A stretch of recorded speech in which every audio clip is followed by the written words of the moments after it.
Ankle जब twist होता है तो इस तरह से एक लिगामेंट टूट जाता है जिसका नाम होता है एंटीरियर टेलोफिब्रिल लिगामेंट। ये आपको दिखा टूटा हुआ है ना। सो जिस दिन ये टूटता है उस दिन बाकी चीज़ें अच्छी होती है एंकल की। जिस दिन ये टूटा हमारा लिगामेंट उस दिन हमारा एंकल का जो कार्टिलेज है, टेलस और टिबिया, इसके ऊपर का जो कार्टिलेज अच्छा था, इसमें डैमेज इतना एकदम से नहीं होता है। अब ये टूट गया तो इंडिया में क्या है ना, एंकल स्प्रेन पे इतना ध्यान नहीं दिया जाता, मैक्सिमम डॉक्टर को ध्यान देते ही नहीं है, तो पक्का प्लास्टर लगा देते हैं। अब पक्का प्लास्टर लगाते ही हमारा जो लिगामेंट है ना हील ढंग से होता नहीं, ख़राब हो जाता है। सो मोस्टली लोगों का लिगामेंट इसलिए ख़राब हो जाता है टूटने के बाद क्योंकि पक्का प्लास्टर लग गया।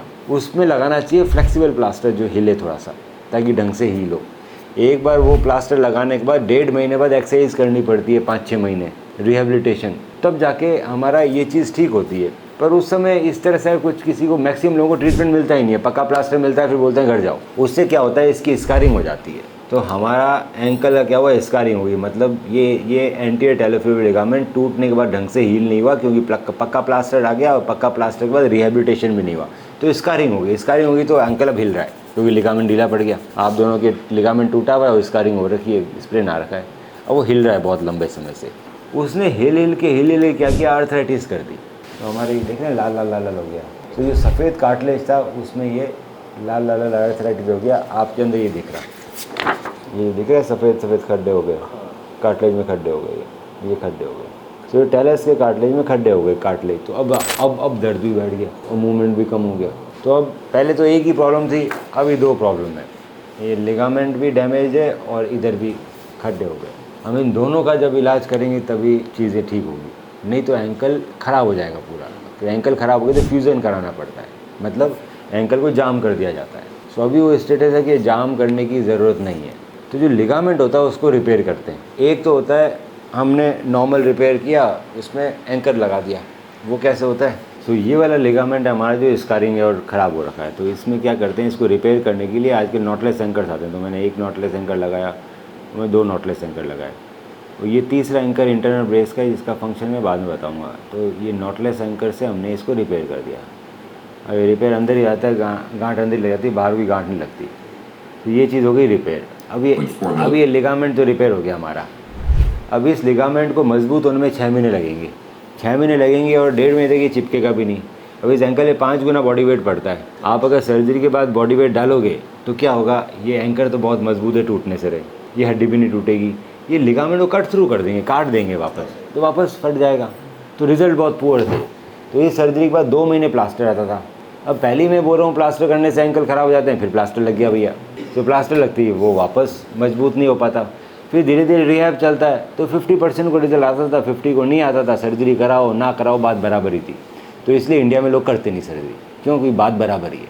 अब जो लोग डॉक्टर इंटरनल ब्रेस करते हैं उनके रिजल्ट ड्रास्टिकली इम्प्रूव हो गए। क्यों हो गए, कि इसको हमने प्लास्टर की ज़रूरत है, सो इसमें फाइबर टेप से अंदर ही प्लास्टर लग जाता है। एक यहाँ वो एंकर डाला फाइबर टेप का, एक यहाँ एंकर डाला और अंदर ही प्लास्टर बना दिया। सो जब अंदर ही प्लास्टर बना दिया तो अब बाहर के प्लास्टर की ज़रूरत नहीं है।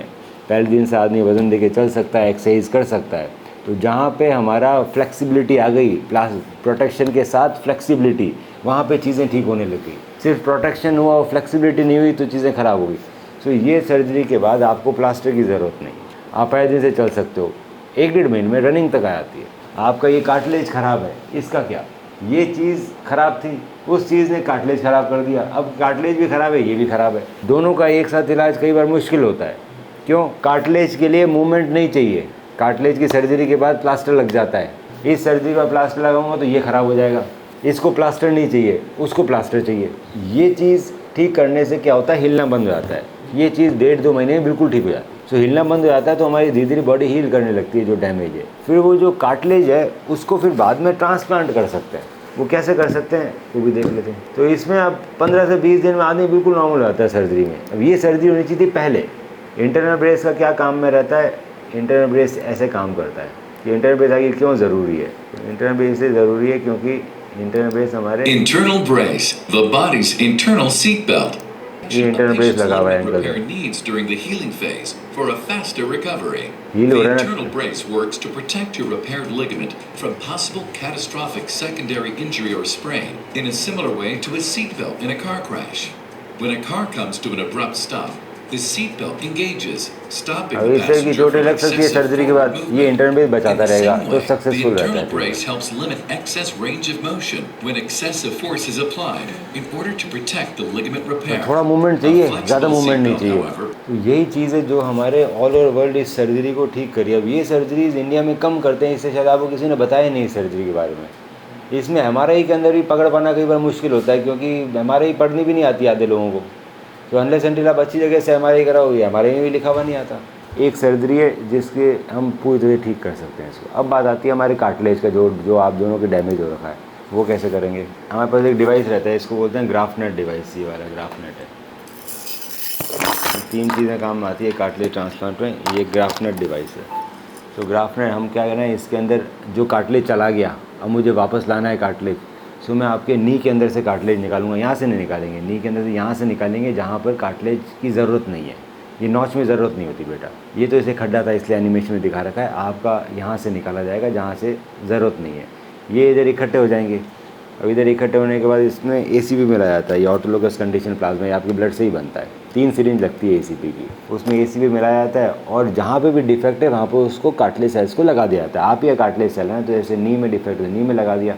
आपके एंकल में डिफेक्ट है तो एंकल में लगा देंगे, तो डिफेक्ट भर गया। तो लिगामेंट भी रिपेयर हो गया और डिफेक्ट भी भर गया।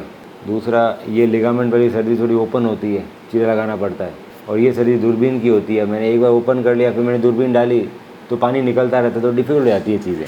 तो इसलिए ज़्यादा डॉक्टर प्रेफर करते हैं अलग अलग किया जाए। तो ये कार्टिलेज भर सकते हैं। अब इस कार्टिलेज को चिपकाने के लिए फिब्रिन और थ्रोम्बिन सीरम से ग्लू बनता है। तो ये थ्रोम्बिनेटर है चैम्बर, इससे हम ग्लू बना लेते हैं। जो कार्टिलेज सेल लगा है उसको भी चिपका देते हैं।